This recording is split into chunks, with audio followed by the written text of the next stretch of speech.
Hey y'all, welcome back to the channel. Now I want to talk to y'all about something that's really important, especially this day and age. We have never been so close to nuclear war in the history of mankind. And what I want to know is, are you prepared for nuclear war? If somebody dropped a nuke on your city right now, what would you do? What would you do? Do you got a fallout shelter built and ready to run into? Because depending on your proximity to the blast, you may have to be stuck down in your stuff for 2 weeks till the radiation gets to an acceptable level outside where you can move around. But there'll still be hot spots. But do you got somewhere to go? What you gonna do? I mean, it's time to start thinking about stuff like that. You need to watch the news and stay up on current events. For real.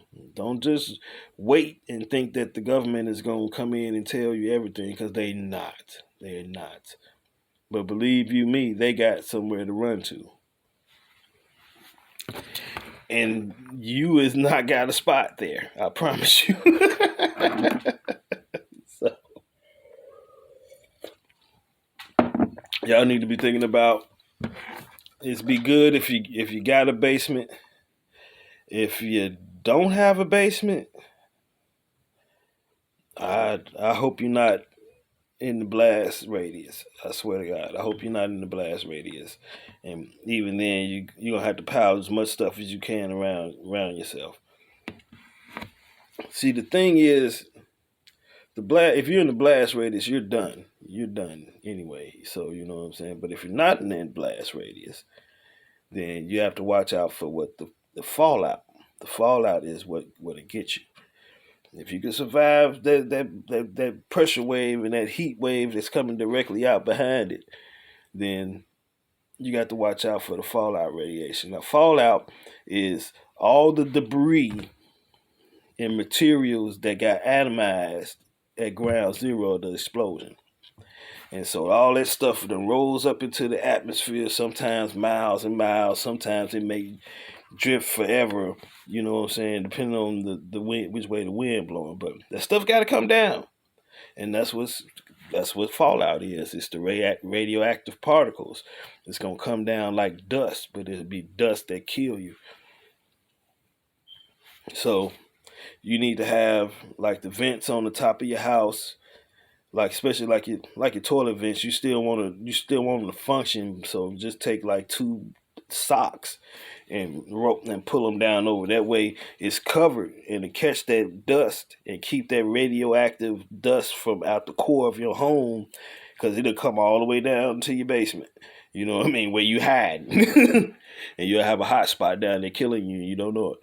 Yeah, so cover that up with any vents, roof vents, you know what I mean? I just got the two side vents on the top of mine, so it's easy to just cover that up with some plastic or come up from the inside and stick some cardboard up against them. Uh, like if your basement is any of the top wall of your basement exposed on the outside, you may want to shovel some dirt, a couple of feet at least. You know what I mean? So I mean, you can look online and find out what the exact thickness of different materials, because different materials, the gamma rays travel through at greater speed, or ease, I should say. You know what I mean? So it's a lot. So you definitely need to be looking into that, having somewhere for your family to go to. I'm lucky.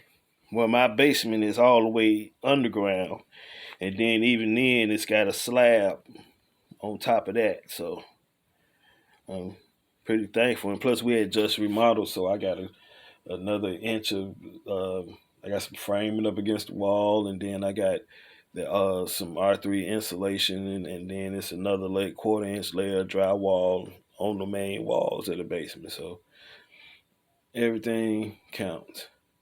And even my entrance to my garage, the outer wall, I've got 3 foot of firewood stacked up against the wall as another radiation barrier. You know what I mean? So this will make a pretty good fallout shelter. I still got some stuff to do, but You just gotta make sure you got somewhere to go. And then even if you in your basement, you don't want to be standing up. You want to be low, crawling around. You know what I mean? You also want to have what you're gonna do with your number ones and number twos. Get you a big garbage can in there. Start thinking about what you're gonna do in a bunch of garbage bags and kitty litter, sawdust, or just anything. You're gonna have to think about that, because that'd be a shame. You survive a nuclear attack, but you die from typhoid or cholera or something. You know what I'm saying? Something crazy. You know. So a lot of this y'all need to put thought into a lot of stuff, and just to even be prepared. You know what I mean? Just make sure y'all got somewhere to safe to go. And if you don't got nowhere safe to go, you need to be figuring out something for real. Because at this point, I done emptied my bug out bags out. I need to be able to stand here for a minute, because ain't nothing worse. That nuclear attack stuff that's a whole nother monster. And no, you ain't gonna be out running around in the woods doing nothing. And you got fallout all over it. I'm telling you. So I done had to rethink some things, and narrow my focus down to the more probable event. And right now, the more probable, most likely event is nuclear warfare at this time. So, backdoor to the zombie apocalypse for now.